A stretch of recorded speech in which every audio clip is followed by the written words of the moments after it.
ಎಲ್ಲರಿಗೂ ನಮಸ್ಕಾರ ಸ್ನೇಹಿತರೆ. ಯಾರ ಮನೆಯಲ್ಲಿ ಹಣದ ಸಮಸ್ಯೆ, ಪತಿ ಪತ್ನಿ ನಡುವೆ ವಾದ ವಿವಾದ, ಮಕ್ಕಳ ವಿದ್ಯಾಭ್ಯಾಸದಲ್ಲಿ ಹಿನ್ನಡೆ, ಅತ್ತೆ ಸೊಸೆ ನಡುವೆ ಮನಸ್ತಾಪಗಳು ಇರುತ್ತವೆಯೋ ಅಂತಹ ಮನೆಯಲ್ಲಿ 3 ಶುಕ್ರವಾರಗಳ ಈ ಐಶ್ವರ್ಯ ದೀಪವನ್ನು ಹಚ್ಚಿಡಬೇಕು. 3 ಶುಕ್ರವಾರಗಳ ಕಾಲ ಐಶ್ವರ್ಯ ದೀಪ ಹಚ್ಚುವುದು ಹೇಗೆ? ಈ ದೀಪ ಹಚ್ಚಿಡುವ ಪ್ರಯೋಜನವೇನು? ಶುಕ್ರವಾರದ ದಿನವನ್ನು ವಾರದ ಇನ್ನಿತರ ದಿನಗಳಲ್ಲಿ ಪ್ರಮುಖವಾದ ದಿನವೆಂದು ಪರಿಗಣಿಸಲಾಗುತ್ತದೆ. ಯಾಕೆಂದರೆ ಈ ದಿನದ ಪೂಜೆ ಕೆಲಸಗಳು ನಮಗೆ ಹಣ, ಸಂಪತ್ತು, ಸಮೃದ್ಧಿಯನ್ನು ತರುತ್ತದೆ ಎನ್ನುವ ನಂಬಿಕೆ ಇದೆ. ಯಾವ ವ್ಯಕ್ತಿಯ ಮನೆಯಲ್ಲಿ ದಾರಿದ್ರ್ಯ ತಾಂಡವವಾಡುತ್ತಿರುತ್ತದೆಯೋ, ಹಣಕಾಸಿನ ಸಮಸ್ಯೆಗಳಿರುತ್ತದೆಯೋ, ಸಾಲದ ಸಮಸ್ಯೆಗಳಿರುತ್ತದೆಯೋ ಅಂಥವರು ಧನ ಪ್ರಾಪ್ತಿಗಾಗಿ 3 ಶುಕ್ರವಾರಗಳವರೆಗೆ ಈ ದೀಪಾರಾಧನೆಯನ್ನು ಮಾಡಬೇಕಾಗುತ್ತೆ. 3 ಶುಕ್ರವಾರಗಳ ಕಾಲ ಸಂಕಲ್ಪವನ್ನು ಮಾಡಿಕೊಂಡು ಶ್ರದ್ಧಾ ಭಕ್ತಿಯಿಂದ ಈ ದೀಪವನ್ನು ಹಚ್ಚಿದರೆ ಜೀವನದ ಎಲ್ಲ ರೀತಿಯಾದ ಹಣಕಾಸಿನ ಸಮಸ್ಯೆಗಳು ದೂರಾಗುವುದು. ಇನ್ನು ಇದರ ಜೊತೆಗೆ ಲಕ್ಷ್ಮೀದೇವಿ ನಮ್ಮ ಮನೆಯಲ್ಲಿ ವಾಸವಾಗಿದ್ದರೆ ಅಥವಾ ದೇವರು ನಮ್ಮ ಮನೆಯಲ್ಲಿ ವಾಸವಾಗಿದ್ದರೆ ನಮಗೆ ಈ ಎಲ್ಲ ಸೂಚನೆಗಳು ದೊರೆಯುತ್ತವೆ. ಮನೆಯಲ್ಲಿ ಈ ಎಲ್ಲ ಸೂಚನೆಗಳು ಕಾಣಿಸಿಕೊಂಡ್ರೆ ಲಕ್ಷ್ಮೀದೇವಿ ನಿಮಗೆ ಒಲಿದಿದ್ದಾಳೆ ಎಂದರ್ಥ. ಲಕ್ಷ್ಮೀದೇವಿ ಮತ್ತು ದೇವರುಗಳು ನಿಮ್ಮ ಮನೆಯಲ್ಲಿ ವಾಸವಾಗಿದ್ದಾರೆ ಎಂದರ್ಥ. ಈ ಎಲ್ಲ ಮಾಹಿತಿ ಬಗ್ಗೆ ಸಂಪೂರ್ಣ ಮಾಹಿತಿ ನೋಡೋಣ ಬನ್ನಿ. ಅದಕ್ಕೂ ಮುಂಚೆ ನೀವಿನ್ನು ಚಾನಲ್ಗೆ ಸಬ್ಸ್ಕ್ರೈಬ್ ಆಗಿಲ್ಲ ಅಂದರೆ ಸಬ್ಸ್ಕ್ರೈಬ್ ಆಗಿ, ಹಾಗೆ ವಿಡಿಯೋಗೆ ಲೈಕ್ ಮಾಡಿ, ವಿಡಿಯೋ ಸ್ಕಿಪ್ ಮಾಡದೆ ಕೊನೆ ತನಕ ನೋಡಿ. ಎಲ್ಲರೂ ಭಕ್ತಿಯಿಂದ ಓಂ ಶ್ರೀ ಮಹಾಲಕ್ಷ್ಮಿ ನಮಃ ಅಂತ ಕಮೆಂಟ್ ಮಾಡಿ. ಮೊದಲು ಯಾರು ದೀಪವನ್ನು ಹಚ್ಚಬೇಕು ಅಂದರೆ ಮನೆಯ ಮಹಿಳೆಯರನ್ನು ಲಕ್ಷ್ಮೀದೇವಿಯ ರೂಪವೆಂದು ಪರಿಗಣಿಸಲಾಗುತ್ತದೆ. ಹಾಗಾಗಿ ಶುಕ್ರವಾರದ ದಿನದಂದು ಮನೆಯ ಮಹಿಳೆಯರು ಮುಂಜಾನೆ ಬೇಗ ಎದ್ದು ತಲೆ ಸ್ನಾನ ಮಾಡಿಕೊಂಡು ಶುದ್ಧರಾಗಿ ಮನೆಯನ್ನು ಶುದ್ಧೀಕರಿಸಿಕೊಂಡು ಸೂರ್ಯೋದಯಕ್ಕೂ ಮುನ್ನ ಈ ದೀಪವನ್ನು ನೀವು ಮನೆಯಲ್ಲಿ ಹಚ್ಚಬೇಕು. ನೀವು ಈ ದೀಪವನ್ನು ಮುಂಜಾನೆ ಸಮಯದಲ್ಲೂ ಹಚ್ಚಬಹುದು ಅಥವಾ ಮುಸ್ಸಂಜೆ ಸಮಯದಲ್ಲೂ ಹಚ್ಚಬಹುದು ಅಥವಾ ದಿನದ 2 ಸಮಯದಲ್ಲೂ ಈ ದೀಪವನ್ನು ಹಚ್ಚಬಹುದು. ನೀವು ತಪ್ಪದೆ ಇವುಗಳನ್ನು ಗಮನದಲ್ಲಿಟ್ಟುಕೊಳ್ಳಿ. ಈ ದೀಪವನ್ನು ಹಚ್ಚಲು ನೀವು 2-3 ದಿನಗಳ ಮುನ್ನವೇ ಸಿದ್ಧತೆಯನ್ನು ಮಾಡಿಕೊಳ್ಳಬೇಕು.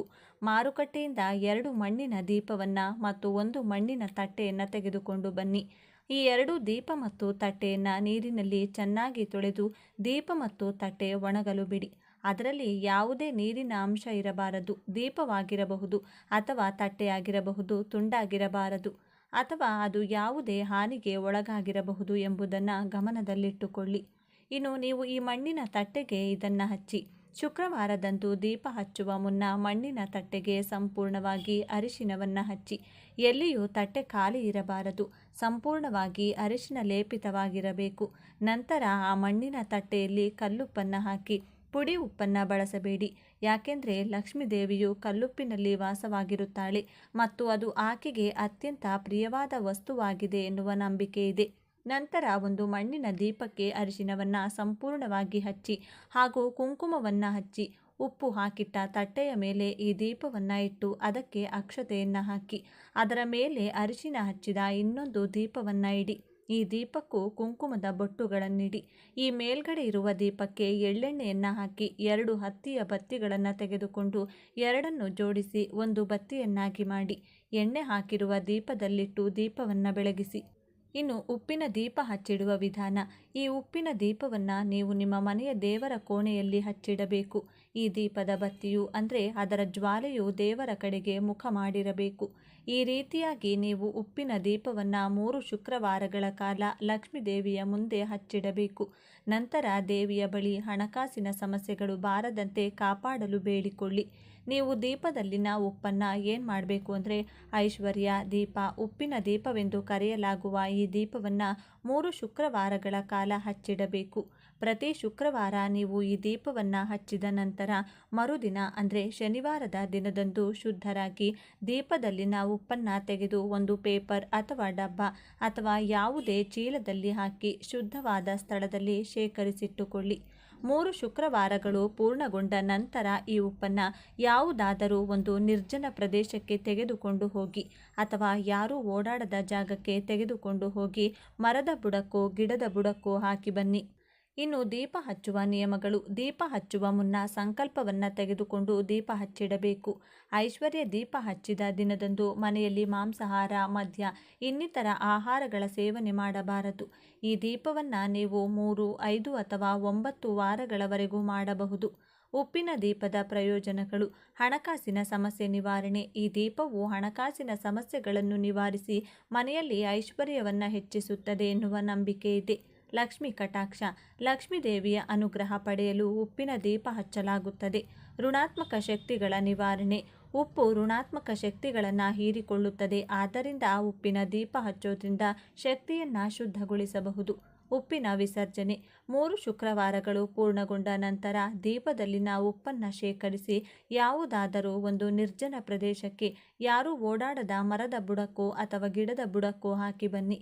ಸ್ನೇಹಿತರೆ, ಉಪ್ಪಿನ ದೀಪ ಹಚ್ಚುವ ವಿಧಾನ ಗೊತ್ತಾಯ್ತಲ್ವಾ? ಈಗ ಲಕ್ಷ್ಮೀದೇವಿ ನಮ್ಮ ಮನೆಯಲ್ಲಿ ನೆಲೆಸಲಿ ಎಂದು ಪ್ರತಿಯೊಬ್ಬರೂ ಆಶಿಸುತ್ತಾರೆ. ಯಾಕೆಂದರೆ ಲಕ್ಷ್ಮೀದೇವಿ ಇರುವ ಮನೆಯಲ್ಲಿ ಅಥವಾ ಆಕೆ ವಾಸವಾಗಿರುವ ಮನೆಗಳಲ್ಲಿ ಎಂದಿಗೂ ಧನ ಧಾನ್ಯಕ್ಕೆ ಕೊರತೆ ಇರುವುದಿಲ್ಲ. ಅಂತಹ ಮನೆಯಲ್ಲಿ ಸುಖ, ಸಂತೋಷ, ಸಮೃದ್ಧಿ, ಅದೃಷ್ಟ ನೆಲೆಯಾಗಿರುತ್ತದೆ. ಅದೆಷ್ಟೋ ಜನರ ಮನೆಯಲ್ಲಿ ಈಗಾಗಲೇ ನೆಲೆಸಿದ್ದರೂ ಅವರಿಗೆ ತಿಳಿಯುವುದೇ ಇಲ್ಲ. ಲಕ್ಷ್ಮೀದೇವಿಯನ್ನು ತಮ್ಮ ಮನೆಯಲ್ಲಿ ನೆಲೆಸುವಂತೆ ಪದೇ ಪದೇ ಪ್ರಾರ್ಥಿಸುತ್ತಲೇ ಇರುತ್ತಾರೆ. ಲಕ್ಷ್ಮೀದೇವಿ ಯಾವುದೋ ಒಂದು ಮನೆಯಲ್ಲಿ ನೆಲೆಸಿದರೆ ಆಕೆ ಈ ಎಲ್ಲ ಸೂಚನೆಗಳನ್ನು ನಿಮಗೆ ನೀಡುತ್ತಾಳೆ. ಲಕ್ಷ್ಮೀದೇವಿ ಮನೆಯಲ್ಲಿ ನೆಲೆಸಿದರೆ ಈ ಎಲ್ಲ ಸೂಚನೆಗಳನ್ನು ನಿಮಗೆ ಖಂಡಿತ ನೀಡುತ್ತಾಳೆ. ಈಗ ನೋಡೋಣ ಬನ್ನಿ. ಮೊದಲನೇ ಸೂಚನೆ ಹಲ್ಲಿ. ಹಲ್ಲಿಯನ್ನು ನೋಡಿದಾಗ ಸಾಮಾನ್ಯವಾಗಿ ಅಸಹ್ಯ ಪಡುತ್ತಾರೆ ಅಥವಾ ಹೆದರುತ್ತಾರೆ. ಆದರೆ ಹಲ್ಲಿಯು ಲಕ್ಷ್ಮೀ ದೇವಿಯ ರೂಪವೆಂಬುದು ಕೆಲವು ಜನರಿಗೆ ಮಾತ್ರ ತಿಳಿದಿದೆ. ಹಲ್ಲಿಯು ಮೈಮೇಲೆ ಬಿದ್ದಾಗ ಅಪಶಕುನವೆಂದು, ಯಾವುದೋ ಅಪಾಯ ಕಾದಿದೆ ಎಂದು ಯೋಚಿಸುತ್ತೇವೆ ಮತ್ತು ಸ್ನಾನ ಇತ್ಯಾದಿಗಳ ಮೂಲಕ ಶುದ್ಧರಾಗಲು ಹೋಗುತ್ತೇವೆ. ಆದರೆ ನಮ್ಮ ಮೇಲೆ ಹಲ್ಲಿ ಬೀಳುವುದು ಶುಭ ಸಂಕೇತವಾಗಿದೆ. ಮೈಮೇಲೆ ಹಲ್ಲಿ ಬಿದ್ದರೆ ನಿಮಗೆ ಯಾವುದೋ ಒಂದು ಶುಭ ಸೂಚನೆ ಕಾದಿದೆ ಎಂಬುದಾಗಿದೆ. ಇನ್ನು ಕೆಲವೊಮ್ಮೆ ನಾವು ಮನೆಯ ಇತರೆ ಭಾಗಗಳಲ್ಲಿ ಮಾತ್ರವಲ್ಲದೆ ದೇವರ ಕೋಣೆಯಲ್ಲೂ ಹಲ್ಲಿಯನ್ನು ನೋಡುತ್ತೇವೆ. ಈ ರೀತಿ ನಾವು ದೇವರ ಕೋಣೆಯಲ್ಲಿ ಹಲ್ಲಿಯನ್ನು ನೋಡುವುದು ತುಂಬಾ ಶುಭ. ಇದರರ್ಥ ಲಕ್ಷ್ಮೀದೇವಿಯು ನಿಮ್ಮ ಮನೆಯಲ್ಲಿ ನೆಲೆಸಿದ್ದಾಳೆ ಎಂಬುದಾಗಿದೆ. ಇನ್ನು ದೇವರ ನೈವೇದ್ಯದಲ್ಲಿ ಇರುವೆ. ನಾವು ದೇವರಿಗೆ ನೈವೇದ್ಯವನ್ನು ಇಟ್ಟಾಗ ಅದನ್ನು ಇರುವೆಗಳು ತಿನ್ನುತ್ತಿರುವುದನ್ನು ಗಮನಿಸಬಹುದು. ನಾವು ದೇವರಿಗೆ ಇಟ್ಟಿರುವ ನೈವೇದ್ಯವನ್ನು ಇರುವೆಗಳು ತಿಂದರೆ ಅದನ್ನು ಮಂಗಳಕರ ಸೂಚನೆ ಎಂದು ಪರಿಗಣಿಸಬೇಕು. ಇರುವೆಗಳು ದೇವರಿಗೆ ಅರ್ಪಿಸಿದ್ದ ನೈವೇದ್ಯವನ್ನು ತಿಂದರೆ ದೇವರು ನಿಮ್ಮ ನೈವೇದ್ಯವನ್ನು ಸ್ವೀಕರಿಸಿದ್ದಾನೆ ಎಂಬುದಾಗಿದೆ. ಹಾಗೂ ಇದರಿಂದ ನೀವು ಪೂಜೆಯ ದುಪ್ಪಟ್ಟು ಫಲವನ್ನು ಪಡೆದುಕೊಳ್ಳುತ್ತೀರಿ ಎಂಬುದಾಗಿದೆ. ಅದರಲ್ಲೂ ಮನೆಗೆ ಕಪ್ಪು ಇರುವೆಗಳು ಬಂದರೆ ಶುಭ. ಇನ್ನು ದೇವರ ಹೂವು. ನಾವು ದೇವರ ಪೂಜೆಯನ್ನು ಮಾಡುವಾಗ ಹೂವುಗಳನ್ನು ಅರ್ಪಿಸಿ ಪೂಜೆಯನ್ನು ಮಾಡುತ್ತೇವೆ. ಈ ರೀತಿ ಪೂಜೆ ಮಾಡುವಾಗ ದೇವರಿಗೆ ಅರ್ಪಿಸಿದ ಹೂ ಆರತಿ ಮಾಡುವ ಸಮಯದಲ್ಲಿ ಕೆಳಗೆ ಬಿದ್ದರೆ ಅದು ನಿಮ್ಮ ಇಷ್ಟಾರ್ಥಗಳನ್ನು ದೇವರು ನೆರವೇರಿಸುತ್ತಾನೆ ಎಂಬುದರ ಸೂಚನೆಯಾಗಿದೆ. ಇಂತಹ ಹೂವನ್ನು ದೇವರ ಪ್ರಸಾದವಾಗಿ ಸ್ವೀಕರಿಸಬೇಕು. ದೇವರ ದೀಪದಿಂದ ಶಬ್ದಗಳು ಕೇಳಿ ಬಂದರೂ ಕೂಡ ದೇವರು ನೆಲೆಸಿದ್ದಾನೆ ಎಂಬುದರ ಸೂಚನೆಯಾಗಿದೆ. ಹಾವುಗಳ ಕನಸು.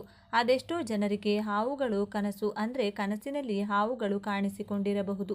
ಹಾವಿಗೆ ಸಂಬಂಧಿಸಿದ ಎಲ್ಲ ಕನಸುಗಳನ್ನು ಶುಭ ಕನಸುಗಳೆಂದು ಹೇಳಲು ಸಾಧ್ಯವಿಲ್ಲ. ದೇವರ ಆಶೀರ್ವಾದ ನಿಮ್ಮ ಮೇಲಿದ್ದರೆ, ಲಕ್ಷ್ಮೀ ದೇವಿ ನಿಮ್ಮ ಮನೆಯಲ್ಲಿ ನೆಲೆಸಿದರೆ ನಿಮಗೆ ನಾಗರ ಹಾವುಗಳ ಕನಸು ಬೀಳುತ್ತದೆ. ಅದೇ ದೇವರ ಆಶೀರ್ವಾದದಿಂದ ಶ್ರೀಮಂತರಾಗುವುದಾದರೆ ಬಿಳಿ ಬಣ್ಣದ ಹಾವು ಕನಸಿನಲ್ಲಿ ಕಾಣಿಸಿಕೊಳ್ಳುತ್ತದೆ. ಕನಸಿನಲ್ಲಿ ದೇವರು ನಿಧಿ ಕಾಣಿಸಿಕೊಳ್ಳುವುದು ಕೂಡ ದೇವರ ವಾಸಸ್ಥಾನವೆಂದು ಹೇಳಲಾಗುತ್ತದೆ. ಕಾಗೆಗಳು. ಮನೆಯಲ್ಲಿ ಪದೇ ಪದೇ ಹಾಲು ಉಕ್ಕುವುದು ಕೂಡ ಲಕ್ಷ್ಮೀದೇವಿ ನಿಮ್ಮ ಮನೆಯಲ್ಲಿ ನೆಲೆಸಿದ್ದಾಳೆ ಎಂಬುದರ ಸಂಕೇತ. ಇನ್ನು ಕಾಗೆಗಳನ್ನು ನಾವು ಪಿತೃಗಳ ರೂಪವೆಂದು ಹೇಳುತ್ತೇವೆ. ಕಾಗೆಗಳಿಗೂ ದೇವರಿಗೂ ಸಂಬಂಧವಿದೆ. ಪ್ರತಿನಿತ್ಯ ನಿಮ್ಮ ಮನೆಯ ಬಾಗಿಲಿಗೆ ಕಾಗೆಗಳು ಬರುತ್ತಿದ್ರೆ ನಿಮಗೆ ದೇವಾನುದೇವತೆಗಳ ಆಶೀರ್ವಾದ ದೊರೆತಿದೆ ಎಂದರ್ಥ. ಗೆಜ್ಜೆ ಸದ್ದು. ರಾತ್ರಿ ಗೆಜ್ಜೆ ಸದ್ದು ಕೇಳಿದರೆ ಅದೆಷ್ಟೋ ಜನ ಅದನ್ನು ದೆವ್ವ ಭೂತಗಳ ಸಂಚಾರದ ಸದ್ದು ಎಂದು ಭಾವಿಸುತ್ತಾರೆ. ಮಧ್ಯರಾತ್ರಿಯಲ್ಲಿ ನಿಮಗೆ ಗೆಜ್ಜೆ ಸದ್ದುಗಳು ಕೇಳಿ ಬಂದರೆ ಲಕ್ಷ್ಮೀದೇವಿ ನಿಮ್ಮ ಮನೆಯನ್ನು ಶೀಘ್ರದಲ್ಲೇ ಪ್ರವೇಶಿಸುತ್ತಾಳೆ ಎಂಬುದಾಗಿದೆ. ಎಲ್ಲ ಸದ್ದುಗಳನ್ನು ದೆವ್ವ ಭೂತಗಳ ಸಂಚಾರವೆಂದು ಹೇಳಲು ಸಾಧ್ಯವಿಲ್ಲ. ಇನ್ನು ಮನೆಯ ಬಳಿಯಾಗಿರಬಹುದು ಅಥವಾ ನಿಮ್ಮ ಮನೆಯ ಪಕ್ಕದಲ್ಲಾಗಿರಬಹುದು. ಪಕ್ಷಿಗಳು ಗೂಡು ಕಟ್ಟಿಕೊಂಡ್ರೆ ಅಥವಾ ಪಕ್ಷಿಗಳು ನಿಮ್ಮ ಮನೆಯನ್ನು ಪ್ರವೇಶಿಸಿದರೆ ದೇವರು ನಿಮ್ಮ ಮನೆಯಲ್ಲಿ ವಾಸವಾಗಿದ್ದಾನೆ ಎಂಬುದರ ಸೂಚನೆಯಾಗಿದೆ. ಅದೇ ನೀವು ಗೂಬೆಯನ್ನು ನೋಡಿದರೆ ಅದು ಲಕ್ಷ್ಮೀ ದೇವಿಯ ಆಶೀರ್ವಾದದಿಂದ ಶೀಘ್ರದಲ್ಲೇ ಧನವಂತರಾಗುತ್ತೀರಿ ಎಂಬುದಾಗಿದೆ. ಈ ವಿಶೇಷವಾದ ಮಾಹಿತಿ ನಿಮಗೆ ಇಷ್ಟವಾದರೆ ತಪ್ಪದೆ ಜೈ ಲಕ್ಷ್ಮೀ ದೇವಿ ಅಂತ ಕಮೆಂಟ್ ಮಾಡಿ. ಈ ವಿಡಿಯೋವನ್ನು ಪ್ರತಿಯೊಬ್ಬರಿಗೂ ಕೂಡ ಶೇರ್ ಮಾಡಿ. ಸಾಲ ಇದು ಇವತ್ತಿನ ದಿನಗಳಲ್ಲಿ ಯಾರಿಗಿರಲ್ಲ ಹೇಳಿ. ಮನೆ ಕಟ್ಟೋಕ್ಕೂ ಸಾಲ, ಮಕ್ಕಳನ್ನು ಓದಿಸೋಕ್ಕೂ ಸಾಲ, ಕಾರು ಗಾಡಿ ತೆಗೆದುಕೊಳ್ಳೋಕೆ ಸಾಲ, ವೈಯಕ್ತಿಕ ಸಾಲ, ಹೀಗೆ ಎಲ್ಲರೂ ಒಂದಲ್ಲ ಒಂದಕ್ಕೆ ಸಾಲ ಮಾಡಿಯೇ ಇರ್ತಾರೆ. ನೋಡಿ, ಈ ಸಾಲ ಇದೆಯಲ್ಲ, ಇದು ಹಾಗೆ ತೆಗೆದುಕೊಳ್ಳುವಾಗ ಅಂಥದ್ದೇನೂ ಅನಿಸಲ್ಲ. ಬಿಡ್ರಿ, ತೀರಿಸಿದ್ರೆ ಆಯಿತು ಅಂದ್ಕೊಳ್ತಾರೆ. ಇನ್ನು ಮುಂದುವರೆದು ಯಾರಿಗ್ರಿ ಸಾಲ ಇಲ್ಲ, ನಮ್ಮ ದೇಶವೇ ಸಾಲ ಮಾಡಿದೆ, ಸಾಕ್ಷಾತ್ ಬಾಲಾಜಿಯೇ ಸಾಲ ಮಾಡಿದ್ದಾನೆ ಅಂದ್ಕೊಂಡು ಸಾಲ ಮಾಡ್ತಾರೆ. ಆದರೆ ಅದನ್ನು ತೀರ್ಸೋಕೆ ಆಗದ ಪರಿಸ್ಥಿತಿ ಬಂದಾಗಲೇ ಗೊತ್ತಿದೆಯಲ್ಲ, ಸರ್ವಜ್ಞನ ವಚನ ಅದು ನೆನಪಿಗೆ ಬರೋದು. ಹಾಗಂತ ಸಾಲ ಮಾಡೋದು ಖಂಡಿತ ತಪ್ಪಲ್ಲ. ಅವರವರ ಇತಿಮಿತಿ ಅರ್ಥ ಮಾಡಿಕೊಂಡು ಸಾಲ ಮಾಡಬೇಕು ಅಷ್ಟೇ. ಆದರೂ ಏನೇ ಮಾಡಿದ್ರೂ ಕೆಲವರಿಗೆ ಸಾಲ ತೀರಿಸೋಕೆ ಆಗ್ತಾನೆ ಇರೋದಿಲ್ಲ. ದಿನವೆಲ್ಲ ದುಡಿತಾರೆ, ಸಾಲ ತೀರಿಸಬೇಕು ಅನ್ಕೊಳ್ತಾರೆ, ಆದರೆ ಏನೇ ಮಾಡಿದ್ರೂ ತೀರುವುದೇ ಇಲ್ಲ. ಇದರಿಂದ ಕೆಲವರು ಆತ್ಮಹತ್ಯೆ ಅಂತ ಕೆಟ್ಟ ಆಲೋಚನೆಯನ್ನು ಮಾಡಿಬಿಡ್ತಾರೆ. ಅಂಥವರು ಏನ್ ಮಾಡೋದು ಅನ್ನೋದು ಗೊತ್ತಾಗದೆ ಕಂಗಾಲಾಗಿ ಹೋಗ್ತಾರೆ. ನೀವು ಇಂಥ ಸಮಸ್ಯೆಯಿಂದ ಬಳಲ್ತಾ ಇದ್ದೀರಾ? ಹಾಗಿದ್ರೆ ನಾವಿವತ್ತು ಒಂದು ಟಿಪ್ ಹೇಳಿಕೊಡ್ತೀವಿ. ಅದನ್ನ ಮಾಡಿದ್ರೆ ನೀವು ಎಷ್ಟೇ ಸಾಲ ಮಾಡಿದ್ರೂ ಕೆಲವೇ ದಿನದಲ್ಲಿ ತೀರಿ ಹೋಗುತ್ತೆ. ಆದ್ರೆ ಅದನ್ನ ಹೇಳೋಕ್ಕೂ ಮೊದಲು ನೀವಿನ್ನು ನಮ್ಮ ಚಾನಲ್ಗೆ ಸಬ್ಸ್ಕ್ರೈಬ್ ಆಗಿಲ್ಲ ಅಂದ್ರೆ ಈ ಕೂಡಲೇ ಸಬ್ಸ್ಕ್ರೈಬ್ ಆಗಿ, ಹಾಗೆ ವಿಡಿಯೋಗೆ ಲೈಕ್ ಮಾಡಿ, ಶೇರ್ ಮಾಡೋದನ್ನ ಮರಿಬೇಡಿ. ಖಂಡಿತ ನಿಮ್ಮ ಅಭಿಪ್ರಾಯವನ್ನ ತಿಳಿಸಿ. ಸರಿ, ಬನ್ನಿ ವಿಷಯಕ್ಕೆ ಬರೋಣ. ನೋಡಿ, ಲವಂಗ ನಿಮ್ಮ ಅಡುಗೆ ಮನೆಯಲ್ಲಿ ಇದ್ದೇ ಇರುತ್ತದೆ. ಅರೆ, ಇದೇನಪ್ಪ ಒಂದು ಸಣ್ಣ ಲವಂಗ ಸಾಲ ತೀರಿಸುತ್ತಾ ಅಂತ ನೀವು ಅನ್ಕೊಳ್ಬಹುದು. ಆದ್ರೆ ಖಂಡಿತ ಹೌದು. ಅದು ಹೇಗೆ ಅನ್ನೋದನ್ನ ಹೇಳ್ತೀವಿ. ಸಾಲ ಬಾಧೆಯನ್ನ ಅನುಭವಿಸುವವರಿಗೆ ಜ್ಯೋತಿಷ್ಯದಲ್ಲಿ ಪರಿಹಾರಗಳಿವೆ. ಸಾಲ ಸಮಸ್ಯೆಯನ್ನ ಅನುಭವಿಸುವವರು ಈ ಪರಿಹಾರಗಳನ್ನ ಅನುಸರಿಸಬಹುದು. ಲವಂಗವನ್ನ ಹಿಂದೂ ಧರ್ಮದಲ್ಲಿ ಬಹಳ ಪವಿತ್ರವೆಂದು ಪರಿಗಣಿಸಲಾಗಿದೆ. ಜ್ಯೋತಿಷ್ಯ ಪರಿಹಾರ ಕ್ರಮಗಳಲ್ಲಿ ಇದು ಬಹಳ ಪರಿಣಾಮಕಾರಿ ಎಂದು ಗುರುತಿಸಲ್ಪಟ್ಟಿದೆ. ಮನೆಯಲ್ಲಿ ಅಡುಗೆಯ ರುಚಿಗೂ ಬಳಸಲಾಗುವ ಲವಂಗವನ್ನ ಕೆಲವೊಂದು ಸಮಸ್ಯೆಗಳ ಪರಿಹಾರಕ್ಕಾಗಿಯೂ ಬಳಸಲಾಗುವುದು. ನಿಮ್ಮ ಕೆಲಸಗಳು ಅರ್ಧಕ್ಕೆ ಸ್ಥಗಿತಗೊಂಡಿದ್ರೆ ಲವಂಗದ ಪರಿಹಾರದಿಂದ ಎಲ್ಲವೂ ಸರಾಗವಾಗುವುದು. ಜ್ಯೋತಿಷ್ಯದಲ್ಲಿ ಇದನ್ನ ಶಕ್ತಿವಾಹಕವೆಂದು ಕರೆಯಲಾಗುತ್ತದೆ. ನಿಮ್ಮ ಅದೃಷ್ಟವನ್ನ ಬದಲಾಯಿಸಲು ಮತ್ತು ನಿಮ್ಮ ಕನಸುಗಳನ್ನ ಈಡೇರಿಸಲು ನೀವು ಲವಂಗದಿಂದ ಪರಿಹಾರಗಳನ್ನ ಮಾಡಬಹುದು. ಹೀಗೆ ಲವಂಗದ ಚಮತ್ಕಾರದ ಕುರಿತು ವಿವರವಾದ ಮಾಹಿತಿ ಇಲ್ಲಿದೆ. ರಾಹುಕೇತುವಿನ ದೋಷದ ನಿವಾರಣೆಗೆ ನೀವು ರಾಹುಕೇತುವಿನಿಂದ ತೊಂದರೆಗೀಡಾಗಿದ್ರೆ ಮತ್ತು ನಿಮ್ಮ ಕುಂಡಲಿಯಲ್ಲಿ ಅವುಗಳ ಸ್ಥಾನವು ಅನುಕೂಲವಾಗಿಲ್ಲದಿದ್ರೆ ತಾಂತ್ರಿಕ ಗ್ರಂಥಗಳಲ್ಲಿ ಉಲ್ಲೇಖ ಮಾಡಿರುವಂತೆ ಶನಿವಾರ ಲವಂಗದ ದಾನವನ್ನ ಮಾಡಿದ್ರೆ ಒಳ್ಳೆಯದು. ಯಾರು ಲವಂಗವನ್ನ ಸ್ವೀಕರಿಸದಿದ್ದಲ್ಲಿ ಶಿವಲಿಂಗಕ್ಕೂ ಅರ್ಪಿಸಬಹುದು. 40 ದಿನಗಳವರೆಗೆ ನಿರಂತರವಾಗಿ ಈ ಕ್ರಮವನ್ನ ಮಾಡಿದ್ರೆ ಮನೆಯಲ್ಲಿ ಸಮೃದ್ಧಿ ನೆಲೆಸುತ್ತದೆ. ಜೊತೆಗೆ ರಾಹುವಿನ ಕೆಟ್ಟ ಪರಿಣಾಮಗಳು ಕೊನೆಗೊಳ್ಳುತ್ತವೆ. ಬರಬೇಕಾಗಿದ್ದ ಹಣ ಸಿಗದೇ ಇದ್ದಲ್ಲಿ, ನಿಮಗೆ ಬರಬೇಕಾಗಿದ್ದ ಹಣ ನಿಮ್ಮ ಕೈ ಸೇರದೇ ಇದ್ದಲ್ಲಿ, ಅಥವಾ ಯಾರಾದರೂ ನಿಮಗೆ ಹಣ ನೀಡಬೇಕಾಗಿದ್ದವರು ಕೊಡಲು ಹಿಂದೇಟು ಹಾಕುತ್ತಿದ್ರೆ, ಅಮಾವಾಸ್ಯೆ ಅಥವಾ ಹುಣ್ಣಿಮೆ ಎಂದು ರಾತ್ರಿ ಕರ್ಪೂರದೊಂದಿಗೆ 11 ಅಥವಾ 21 ಲವಂಗ ಸುಟ್ಟು ಹಾಕಿ. ಇದಾದ ನಂತರ ಲಕ್ಷ್ಮೀ ದೇವಿಯನ್ನ ಧ್ಯಾನಿಸಿ ನಿಮ್ಮ ಸಮಸ್ಯೆಯ ಬಗ್ಗೆ ಬೇಡಿಕೊಳ್ಳಿ. ಹೀಗೆ ಮಾಡೋದ್ರಿಂದ ಶೀಘ್ರವೇ ನಿಮ್ಮ ಹಣವನ್ನ ಮರಳಿ ಪಡೆಯುವುದು ಹಾಗೂ ಹಣ ಗಳಿಸುವ ಮಾರ್ಗವು ಗೋಚರಿಸುವುದು. ಎಲ್ಲ ಕಾರ್ಯಗಳಲ್ಲಿ ಯಶಸ್ಸು ಪಡೆಯಲು ನೀವು ಯಾವುದಾದರೂ ಸಂದರ್ಶನಕ್ಕೆ ಹೊರಟಿದ್ರೆ ಅಥವಾ ಯಾವುದಾದರೂ ಕೆಲಸಕ್ಕೆ ಹೊರಟಿದ್ರೆ ಅದು ಪೂರ್ಣಗೊಳ್ಳಬೇಕೆಂದ್ರೆ ಮನೆಯಿಂದ ಹೊರಡುವಾಗ 2 ಲವಂಗವನ್ನ ಬಾಯಲ್ಲಿ ಹಾಕಿಕೊಳ್ಳಿ. ನಂತರ ಲವಂಗದ ಶೇಷವನ್ನ ಬಾಯಲ್ಲಿ ಉಳಿಸಿಕೊಳ್ಳಿ. ನಿಮ್ಮ ಇಷ್ಟ ದೇವರನ್ನ ಧ್ಯಾನಿಸಿ ಕೆಲಸದ ಯಶಸ್ಸಿಗೆ ಪ್ರಾರ್ಥಿಸಿ. ಇದನ್ನ ಮಾಡೋದ್ರಿಂದ ನಿಮ್ಮ ಕೆಲಸ ಮತ್ತು ಸಂದರ್ಶನವು ಖಂಡಿತವಾಗಿಯೂ ಯಶಸ್ವಿಯಾಗುತ್ತದೆ. ನೀವು ಬಯಸಿದ ಕೆಲಸ ಸಿಗುವುದು, ಪರಿಶ್ರಮದ ಫಲ ಸಿಗುವುದು. ಕಷ್ಟಪಟ್ಟು ದುಡಿದ ನಂತರವೂ ನೀವು ಸರಿಯಾಗಿ ಅದರ ಪ್ರತಿಫಲವನ್ನ ಪಡೆಯದಿದ್ರೆ ಮಂಗಳವಾರದಂದು ಆಂಜನೇಯನ ವಿಗ್ರಹದ ಮುಂದೆ ಮಲ್ಲಿಗೆಯ ಎಣ್ಣೆಯೊಂದಿಗೆ 2 ಲವಂಗ ಹಾಕಿ ದೀಪವನ್ನ ಹಚ್ಚಿ ಹನುಮಾನ್ ಚಾಲಿಸ ಪಠಿಸಿದ ನಂತರ ಆರತಿ ಮಾಡಿ ನಿಮ್ಮ ಸಮಸ್ಯೆಯನ್ನ ಆಂಜನೇಯನ ಮುಂದೆ ಕೋರಿಕೊಂಡು ಪ್ರಾರ್ಥಿಸಿ. ಇದನ್ನ 21 ಮಂಗಳವಾರ ಸತತವಾಗಿ ಮಾಡಿದ್ರೆ ನಿಮ್ಮ ಕಠಿಣ ಪರಿಶ್ರಮದ ಫಲ ಸಿಗುವುದು. ನಿಮ್ಮ ಎಲ್ಲ ಕಾರ್ಯಗಳು ಫಲಿಸುವುದು. ಮನೆಯಲ್ಲಿ ಸಮೃದ್ಧಿ ಹೆಚ್ಚಾಗಲು ತಂತ್ರಶಾಸ್ತ್ರದ ಪ್ರಕಾರ ಲಕ್ಷ್ಮೀ ದೇವಿಯನ್ನ ಪೂಜಿಸುವಾಗ ಗುಲಾಬಿ ಹೂವಿನ ಜೊತೆಗೆ 2 ಲವಂಗವನ್ನ ದೇವಿಗೆ ಅರ್ಪಿಸಿ. ಪ್ರತಿದಿನವೂ ಸಾಧ್ಯವಾಗದಿದ್ರೆ ಪ್ರತಿ ಶುಕ್ರವಾರ ಹೀಗೆ ಮಾಡಿ. ಇದಲ್ಲದೆ 5 ಲವಂಗದ ಮೊಗ್ಗುಗಳನ್ನ 5 ಕವಡೆಯೊಂದಿಗೆ ಕೆಂಪು ಬಟ್ಟೆಯಲ್ಲಿ ಸುತ್ತಿ ಅವುಗಳನ್ನ ತಿಜೋರಿ ಅಥವಾ ಹಣದ ಬೀರುವಿನಲ್ಲಿ ಇರಿಸಬೇಕು. ಇದನ್ನ ಮಾಡೋದ್ರಿಂದ ಸದಾ ನಿಮ್ಮ ಮನೆಯ ಮೇಲೆ ಲಕ್ಷ್ಮೀ ದೇವಿಯ ಆಶೀರ್ವಾದವಿರುತ್ತದೆ ಹಾಗೂ ಮನೆಯಲ್ಲಿ ಸಂಪತ್ತು ವೃದ್ಧಿಯಾಗುವುದು. ಕೆಲಸಗಳಿಗೆ ಅಡ್ಡಿ ಎದುರಾದರೆ, ನೀವು ಮಾಡಿರುವ ಕೆಲಸಗಳು ಹಾಳಾಗಿದ್ರೆ ಅಥವಾ ಶುಭ ಕೆಲಸಕ್ಕೆ ಅಡ್ಡಿಯುಂಟಾದ್ರೆ 3 ಅಥವಾ 4 ಲವಂಗಗಳನ್ನ ಎಣ್ಣೆಯಲ್ಲಿ ಹಾಕಿ ದೀಪವನ್ನ ಬೆಳಗಿ ಹಾಕಿ ನಂತರ ಅದನ್ನು ಮನೆಯ ಕತ್ತಲೆಯ ಮೂಲೆಯಲ್ಲಿರಿಸಿ. ಹೀಗೆ ಮಾಡುವುದರಿಂದ ಮನೆಯಲ್ಲಿರುವ ಋಣಾತ್ಮಕ ಶಕ್ತಿಯು ಹೊರಗೆ ಹೋಗುವುದು ಹಾಗೂ ಮನೆಯ ಎಲ್ಲ ಸದಸ್ಯರ ಆರೋಗ್ಯವು ಉತ್ತಮವಾಗುವುದು ಹಾಗೂ ನಿಮ್ಮ ಕೆಲಸಗಳು ವಿಘ್ನವಿಲ್ಲದೆ ನಡೆಯುವವು. ಜ್ಯೋತಿಷಿಗಳ ಪ್ರಕಾರ ಮನೆಯ ಸದಸ್ಯರು ಆಗಾಗ ಅನಾರೋಗ್ಯಕ್ಕೆ ಒಳಗಾಗುತ್ತಿದ್ರೆ ಅದಕ್ಕೆ ಲವಂಗ ಬಹುದೊಡ್ಡ ಪರಿಹಾರವನ್ನ ನೀಡುತ್ತದೆ. ಆರೋಗ್ಯ ಸಮಸ್ಯೆಯಿಂದ ದೂರವಾಗಲು 11 ಲವಂಗಗಳನ್ನು ದೇಸಿ ತುಪ್ಪದಲ್ಲಿ ರಾತ್ರಿ ಇಡೀ ನೆನೆಸಿರಿ. ಬೆಳಿಗ್ಗೆ ಅದನ್ನ ಒಂದು ಬಟ್ಟಲಿನಲ್ಲಿ ಹಾಕಿ ಬೆಂಕಿಯನ್ನ ಹಚ್ಚಿ ಬೆಂಕಿ ಉರಿಯುವಾಗ ಲಕ್ಷ್ಮೀದೇವಿಯ ಮಂತ್ರವನ್ನ ಪಠಣ ಮಾಡಬೇಕು. ಈ ಬೆಂಕಿ ಉರಿಯುವಾಗ ನಿಮ್ಮ ಎಲ್ಲ ಸಮಸ್ಯೆಗಳು ಬೆಂಕಿಯಲ್ಲಿ ಸುಟ್ಟು ಹೋಗುತ್ತವೆ. ಈ ಪರಿಹಾರವನ್ನ ಮಾಡುವಾಗ ಮನಸ್ಸಿನಲ್ಲಿ 100% ನಂಬಿಕೆ ಇರಲಿ.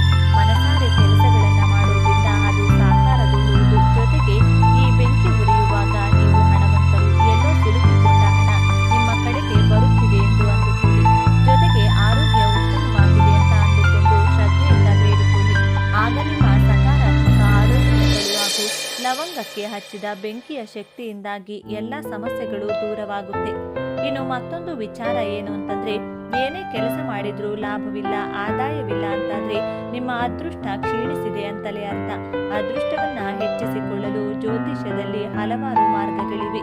ಅವುಗಳನ್ನ ಅನುಸರಿಸುವ ಮೂಲಕ ಸಕಾರಾತ್ಮಕ ಶಕ್ತಿಯನ್ನ ಹೆಚ್ಚಿಸಿಕೊಳ್ಳಬಹುದು. ಜೊತೆಗೆ ಆರ್ಥಿಕ ಸಮಸ್ಯೆಗಳೆಲ್ಲವೂ ದೂರವಾಗಿ ಅದೃಷ್ಟದ ಮಾರ್ಗ ತೆರೆಯಲಿವೆ. ನೀವು ಇಂತಹ ಸಮಸ್ಯೆಯಿಂದ ಬಳಸ್ತಾ ಇದ್ರೆ ಒಂದು ಬೀಜವನ್ನ ಅಂಗಡಿಯಲ್ಲಿ ಹೊಸದಾಗಿ ಖರೀದಿ ಮಾಡಿ ತನ್ನಿ. ಅದನ್ನ ಮನೆಗೆ ತಂದು ದಿಂಬಿನ ಕೆಳಗಡೆ ಇಡಿ. ಯಾವುದೇ ಕಾರಣಕ್ಕೂ ಬೀಗವನ್ನ ಪರೀಕ್ಷೆ ಮಾಡಲು ಓಪನ್ ಮಾಡಲು ಹೋಗಬೇಡಿ. ನೀವು ಬೀಗ ಖರೀದಿ ಮಾಡುವಾಗ ಬೀಗ ಓಪನ್ ಆಗಿರಬಾರದು. ಖರೀದಿ ಮಾಡಿದ ನಂತರವೂ ಅದನ್ನ ಓಪನ್ ಮಾಡಬಾರದು. ಅದನ್ನ ನೀವು ಮಲಗುವ ದಿಂಬಿನ ಕೆಳಗೆ ಇಟ್ಟು ಮಲಗಿ ನಿದ್ರೆಗೆ ಜಾರುವ ಮುನ್ನ ಏನೆಲ್ಲ ಆಗಬೇಕು ಅಂದುಕೊಂಡಿರುವುದೋ ಅದನ್ನೆಲ್ಲ ಮನಸ್ಸಿನಲ್ಲಿ ಅಂದುಕೊಳ್ಳಿ. ನಿಮ್ಮ ಸಮಸ್ಯೆಗೆ ಪರಿಹಾರ ಸಿಗಲೆಂದು ಪ್ರಾರ್ಥನೆ ಮಾಡಿದ ನಂತರ ಮಲಗಿ ಬಯಕೆಗಳು ಎಲ್ಲವೂ ಬೀಗದಲ್ಲಿ ಶೇಖರಣೆಯಾಗಿರುತ್ತವೆ. ಮರುದಿನ ಅಂದ್ರೆ ಬೀಗವನ್ನ ಯಾವುದಾದರೊಂದು ಮರದ ಕೆಳಗೆ ಇಟ್ಟು ಬಿಡಿ. ಬೇರೆ ಯಾರಾದ್ರೂ ಅದನ್ನ ನೋಡಿ ಬೀಗವನ್ನ ಓಪನ್ ಮಾಡಿದ್ರೆ ನಿಮ್ಮ ಅದೃಷ್ಟ ತೆರೆದುಕೊಳ್ಳುತ್ತದೆ. ಯಾವಾಗ ಬೀಗ ಓಪನ್ ಮಾಡಲಾಗುತ್ತದೆಯೋ ನಿಮ್ಮ ಬೇಡಿಕೆಗಳೆಲ್ಲವೂ ಒಂದೊಂದಾಗಿ ಈಡೇರುತ್ತಾ ಬರುತ್ತವೆ. ಬೇರೆಯವರು ಇದನ್ನ ತೆರೆದಾಗ ನಿಮ್ಮ ಅದೃಷ್ಟದ ಬೀಗ ತೆರೆದುಕೊಳ್ಳುತ್ತದೆ. ಎಲ್ಲವೂ ನೀವಂದುಕೊಂಡಂತೆ ಆಗುತ್ತೆ. ಇವೆಲ್ಲವೂ ಕೇಳೋಕೆ ನಿಜಕ್ಕೂ ಅಚ್ಚರಿಯಾಗುತ್ತೆ ಅಲ್ವಾ? ಆದ್ರೆ ಇದನ್ನ ಮಾಡಿದ್ರೆ ಖಂಡಿತ ಅಂದುಕೊಂಡ ರೀತಿಯೇ ಆಗಿಯೇ ಆಗುತ್ತೆ. ಎಷ್ಟೋ ವರ್ಷದಿಂದ ಸಾಲ ಬಾಕಿ ಇದ್ದರೂ ತೀರಿಬಿಡುತ್ತೆ. ಆರೋಗ್ಯ ಸಮಸ್ಯೆಯು ಕಡಿಮೆಯಾಗುತ್ತೆ. ಇದೆಲ್ಲ ನಿಜಕ್ಕೂ ಅನುಭವಕ್ಕೆ ಬರಬೇಕು ಅಂದ್ರೆ ಒಮ್ಮೆ ಈ ಅನುಷ್ಠಾನವನ್ನ ಮಾಡಿ ನೋಡಿ. ಇದು ಇವತ್ತಿನ ವಿಶೇಷ. ಮತ್ತೆ ಭೇಟಿಯಾಗೋಣ. ಧನ್ಯವಾದಗಳು.